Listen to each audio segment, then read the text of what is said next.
Me bendice que usted se conecte a esta transmisión y esté siguiendo este estudio que estamos llevando en proceso. Fracaso y redención del ser humano.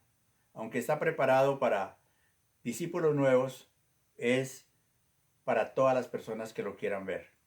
Video 6. Siembra y cosecha.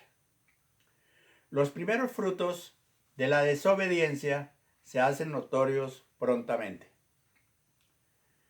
La batalla entre las dos clases de descendientes anunciada se ilustra en dos hermanos. ¿Cuál es el modelo de confrontación que le espera a la humanidad por la desobediencia? Génesis 4, del 3 al 5. Al llegar el tiempo de la cosecha, Caín presentó algunos de sus cultivos como ofrenda para el Señor. Abel también presentó una ofrenda, las mejores partes de algunos de los corderos que eran primeras crías de su rebaño. El Señor aceptó a Abel y a su ofrenda, pero no aceptó a Caín ni a su ofrenda. Esto hizo que Caín se enojara mucho y se veía decaído. Este episodio en la vida de la familia de Adán y Eva es la ilustración del eterno conflicto entre el bien y el mal, entre los que obedecen a Dios y los que desobedecen. Ese eterno conflicto es una guerra constante que hay en el mundo. Una guerra que se ve, muchas veces comienza en los hogares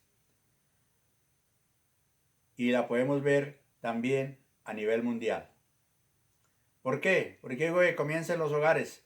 Porque mucha de la violencia que hay en la vida de los seres humanos la han recibido en los hogares. Y esta violencia que nosotros vemos aquí entre estos dos hermanos es el resultado del fracaso de un hogar, de la desobediencia de un hogar. Adán y Eva como padres tuvieron que haberles enseñado a su descendencia la historia de las túnicas de pieles. ¿Cómo era que se deberían presentar delante de Dios para adorar y pedir perdón? Lo más lógico es que ellos lo hicieron. En ese sacrificio para obtener las túnicas de pieles había una clara ilustración por medio de la cual Dios les había enseñado que para cubrir sus pecados debían haber un sustituto que muriera. De ahí sale la costumbre de ofrecer ofrendas de animales puros. ¿Por qué Dios acepta la ofrenda de Abel y no la de Caín? Los dos hermanos fueron enseñados desde niños cómo era la forma correcta de adorar a Dios, cuya adoración incluía sacrificio. Caín adoró conforme a sus propósitos, ofreciendo lo que a él mejor le pareció. Abel adoró con fe, conforme a lo enseñado por Dios, ofreciendo un sacrificio por su pecado, lo mejor de su rebaño. La fe está basada en la palabra o instrucción divina. Por eso, sin fe es imposible agradar a Dios. Y la fe es fortalecida, es aumentada cuando viene el conocimiento de la palabra. Donde no existe instrucción divina, el hombre no puede actuar por fe. Por tanto, podemos concluir que cuando Abel ofreció por la fe, procedió de acuerdo a las instrucciones divinas en cuanto al sacrificio, mientras que Caín menospreció tales instrucciones.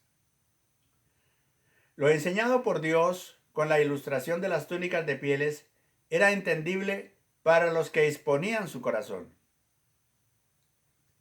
La descendencia de donde vendrá el Redentor, ese Redentor esperado, es ilustrada por medio de Abel, quien sembró su vida en el altar de la obediencia.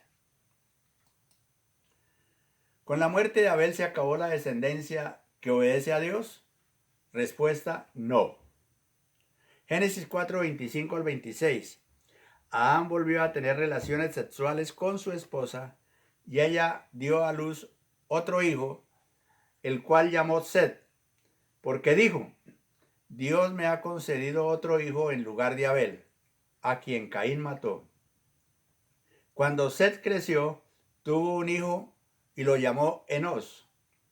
Fue en aquel tiempo que la gente por primera vez comenzó a adorar al Señor usando su nombre.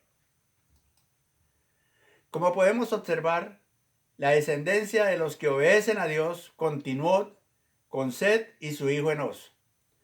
Aquí se narra que los hombres comenzaron a invocar el nombre de Dios.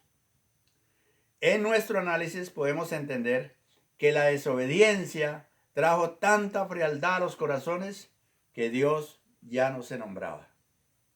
Y es lo que siempre ha ocurrido de época en época, de tiempo en tiempo. Llega un tiempo en que Dios comienza a desaparecer del mapa, muchas veces desde el corazón de los hogares o desde el corazón de los planteles educativos, a través de las leyes, quieren borrar a Dios del mapa.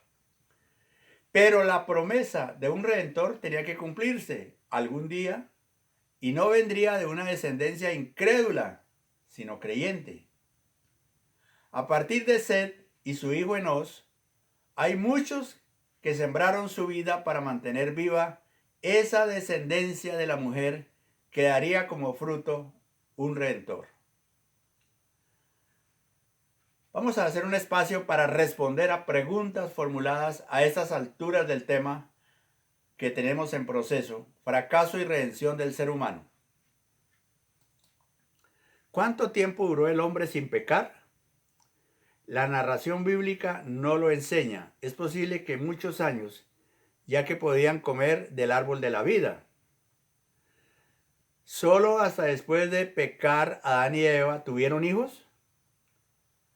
Respuesta: el relato bíblico no especifica, pero antes de la desobediencia nada les impedía tener hijos, ya que Dios los bendijo con las siguientes palabras: sean fructíferos y multiplíquense, llenen la tierra y gobiernen sobre ella, reinen sobre los peces del mar, las aves del cielo y todos los animales que corren por el suelo. Génesis 1:28. Y si ya tenían hijos e hijas, cuando desobedecieron, todos fueron expulsados, porque el pecado los alcanzó como alcanza hoy a toda la humanidad. ¿Cómo se reprodujeron Adán y Eva si solo tuvieron 3 varones según la narración bíblica? Respuesta: la narración bíblica ilustra solo la vida de Caín, Abel, Set y otros como ejemplos de sus contrastes en cuanto a obedecer o desobedecer a Dios. Pero también dice en Génesis 5:4: después del nacimiento de Set, Adán vivió 800 años más y tuvo otros hijos e hijas. Caín fue el primer hijo después de la expulsión del huerto, y luego Abel. Cuando Caín mata a Abel, ya eran adultos. Por deducción sabemos que a estas alturas habían mucho más hermanos y hermanas, que posiblemente algunos de ellos siendo ya adultos, se habían empezado a reproducir entre sí. Ahora tenemos a Caín siendo desterrado y con temor de que cualquiera lo halle, que el que lo halle lo matará. Él sabía que tenía más hermanos y hermanas y posiblemente sobrinos y sobrinas, y se asusta porque sabe que hay más gente poblando la tierra, y ahora que sepan que él es un asesino, cualquiera que lo encuentre lo matará. La Biblia no es condenada. Dice: se fue Caín, y en Génesis 4:17 dice que tomó mujer. Es evidente que pudo ser una hermana o una sobrina. Así que la humanidad se empezó a reproducir entre familias. De esta manera poblaron la tierra. Aclaraciones. En este punto aún no se había dado la ley de que prohibía las relaciones sexuales entre familiares. Siendo ellos los únicos habitantes, se permitió, pues debían reproducirse para llevar a cabo ese plan de Dios, que llenaran la tierra. Dios había ordenado que llenaran la tierra y ellos tenían que hacerlo, y Dios permitió Eso es lo que deducimos. Creemos que es lo más ajustado. Que entre familia, entre hermanos, entre hermanas, entre sobrinos, entre sobrinas, entre primos, se procrearon y llenaron la tierra. Que el Señor nos ayude para que realmente podamos entender todo lo que su palabra tiene para nosotros. Hay cosas que son reveladas para nosotros y para nuestros hijos y otras que pertenecen al Señor. Dios amado, una vez más te suplico tu bendición para cada persona que se conecta a estas escuelas y está siguiendo este proceso, Señor, que estamos desarrollando. En el nombre de Jesús, amén y amén. Hasta la próxima.